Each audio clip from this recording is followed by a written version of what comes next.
காதல் அப்படிங்கிற ஒரு விஷயத்தை பற்றி நம்ம எடுத்துக்கிட்டோம்னா இதை நாமத்துக்குமார் அவர்களை கடந்து போகாமல் நம்மளால் இருக்கவே முடியாது. ஏன்னா ஒரு இயல்பான காதல் அவ்வளோ சூப்பராக அவர் தன்னோட வரிகளில் சூப்பராக சொல்லிட்டு போயிடுவார்.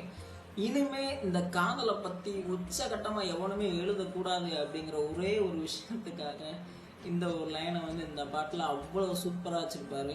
அது என்ன பாட்டு என்ன லைனுங்கிறத நீங்களே கேளுங்க, அவ்வளோ சூப்பராக இருக்கும். அந்த மனுஷன் இல்லைனாலும் அவரோட வரிகள் மூலிமா அவர் வாழ்ந்துக்கிட்டு இருக்காரு. ஏதோ சொல்லணும்னு தோணுச்சு சொன்னேன், வேற ஒன்றும் இல்லை. டலாவே நெக்ஸ்ட் வீடியோ முடிஞ்சால் அந்த பாட்டை முழுசாக போய் கேளுங்க. கல்லறையில் கூட ஜன்னல் ஒன்று வைத்து உந்தன் முகம் பார்ப்பேன், நடி போகாதே.